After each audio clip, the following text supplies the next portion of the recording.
મિત્રો, આજના વિડીયોમાં આપણે ચેપ્ટર 8 ત્રિકોણમિતિનો પરિચય એમાં આપણે જે MCQ ચાલુ કર્યા હતા એમાં જ્યાંથી બાકી છે ત્યાંથી આપણે કન્ટિન્યુ કરીશું. તો વિડીયો ચાલુ કરતા પહેલાં જે ચેનલ સબસ્ક્રાઈબ ના કરી હોય તો જલ્દીથી ચેનલને સબસ્ક્રાઈબ કરો અને નોટિફિકેશન પર ક્લિક કરો કે જેથી કરીને આપણે કોઈ પણ વિડીયો મૂકી દો સૌથી પહેલાં તમારી પાસે આવે. આજનો વિડીયો ચાલુ કરીશું. જો 7 θ અને 2 θ લઘુકોણના માપ હોય તથા sin 7 θ બરાબર cos 2 θ તો 2 sin 3 θ minus √3 tan 3 θ બરાબર ખાલી જગ્યા. હવે આ જે MCQ છે એ દાખલામાં પણ પૂછી શકાય. આટલું આપણે એને લખે કે એની કિંમત શોધો અને MCQ માં હોય તો ખાલી જગ્યા પર. તો આપણે પહેલા દાખલા ટાઈપ જ કરીએ એટલે તમને દાખલામાં પણ પૂછાય તો વાંધો ના આવે. બરાબર છે? તો ચાલો સ્ટાર્ટ કરીશું. sin 7 θ બરાબર cos 2 θ. તો માટે sin 7 θ બરાબર અહીંયા sin લાવવા માટે શું કરવું પડે? 90 માઈનસ કરવું પડે.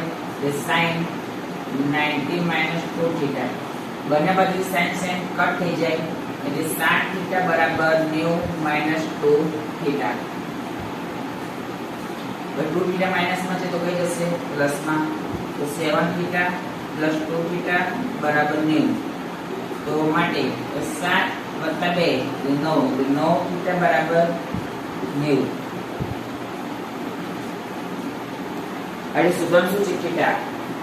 થીટા મળશે તો આપણે આની વેલ્યુ શોધી શકીશું. આની વેલ્યુ શોધી શકીશું, નહીંતર નહીં શોધી શકીએ. તો માટે થીટા બરાબર 90/9. તો માટે થીટા બરાબર 10.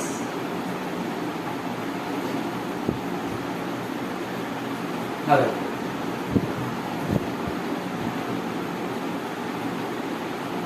2 sin 3 θ minus √3 tan 3 θ.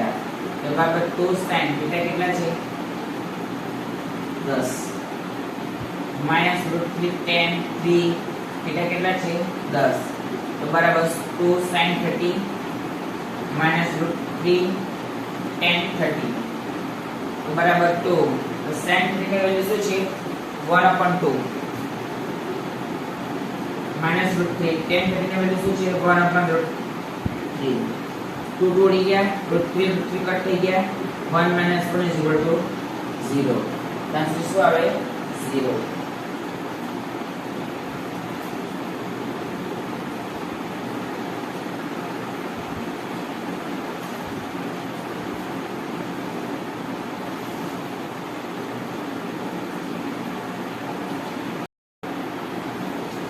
આગળના MCQ કયા જે MCQ છે દાખલા ટાઈપ પણ પૂછી શકાય છે અને MCQ ટાઈપ પણ પૂછી શકાય છે. રાઈટ? તો વિડિયોને છેક સુધી જોજો.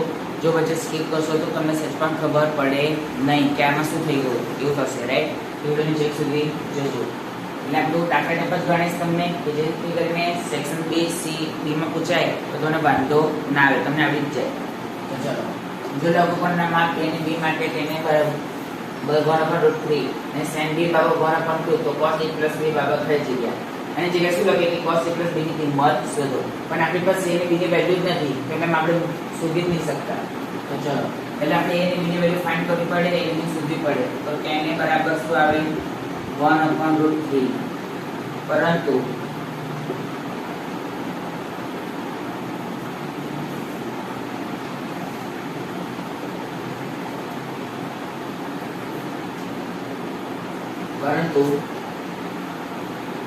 tan 30 ની વેલ્યુ શું છે? 1/√3. કેમ આપણે 10 માં જોયું કે 10 આપેલું છે એટલે આપણે 10 માં જોવું પડે. રાઈટ? તો આવું લખી શકીએ કે માટે tan a બરાબર tan 30. તો માટે બંને બંને tan નીકળી જાય એટલે માટે a બરાબર 30.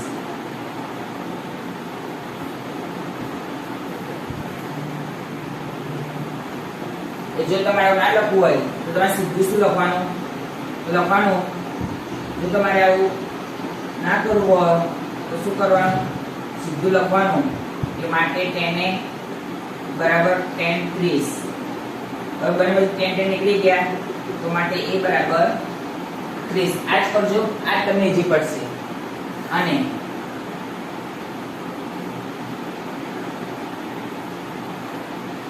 sin b બરાબર 1/2 તો માટે sin b બરાબર sin 30.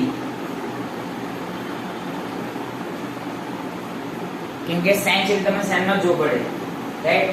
તો બંને બાજુ sin sin નીકળી જાય, એ માટે b બરાબર શું આવે 30.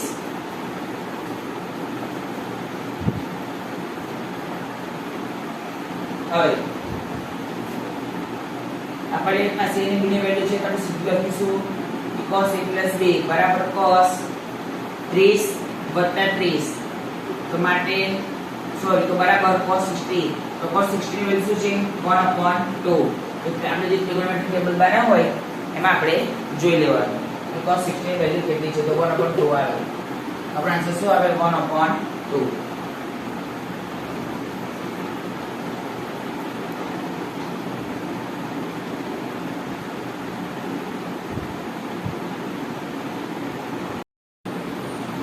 चलो મિત્રો આગળ એમસીક્યુ a sin θ બરાબર 3 અને a cos θ બરાબર 4 હોય તો a બાબા ખાલી જગ્યા. આ છે એમસીક્યુ છે બેઝિક સ્ટાન્ડર્ડ બંને માટે મોસ્ટ ટાઈમ છે, તો વિડિયોને સેટ પણ સ્ટેપ ના કરતા અને ચેક સુધી જોજો. તો જો a sin θ બરાબર 3 અને a cos θ બરાબર 4, અને આ જે એમસીક્યુ છે આપણે દાખલા ટાઈપ જ કરવાનો છે, કેમ કે આ દાખલામાં પણ પૂછી શકાય. આની જગ્યાએ શું લખીએ કે એની કિંમત શોધો, રાઈટ? એટલે તમે દાખલા ટાઈપ જ કરાવીશ. चलो a sin θ बराबर 3, तो બંને બાજુ વર્ગ કરતા બંને બાજુ કરીએ તો શું થઈ જાય કે a sin θ આખાનો સ્ક્વેર બરાબર 3 આખાનો સ્ક્વેર, તો માટે a નો વર્ગ e સ્ક્વેર sin θ નો સ્ક્વેર sin સ્ક્વેર θ બરાબર 3 નો સ્ક્વેર 9, તો માટે બસ આટલું જ. હવે અને a cos θ બરાબર 4,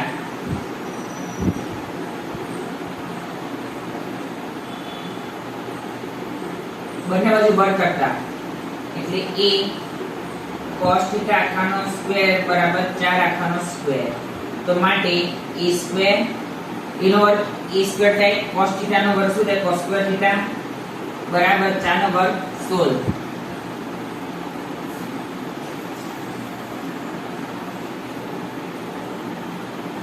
તો હવે શું કરવાનું આપણે એ શોધવાના છે, તો બંને માટે સરળ કરી દઈશું કે હવે e સ્ક્વેર sin સ્ક્વેર θ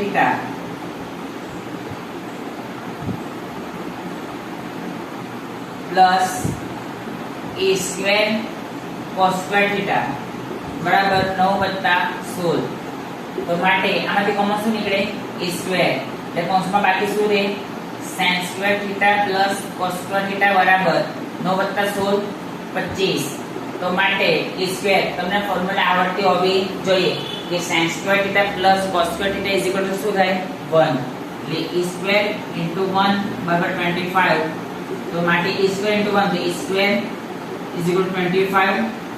તો જો તમે ડાયરેક્ટમાં લખી શકો કે માટે a બરાબર 5, અને જો એ ખબર ના પડતી હોય તો શું કરવાનું a આખાનો વર્ગ 25 એટલે શેનો વર્ગ છે 5 નો, બંને બાજુથી સ્ક્વેર નીકળી જાય એટલે માટે a બરાબર 5. તો આપણા શું આવે a બરાબર 5, ઓપ્શન A.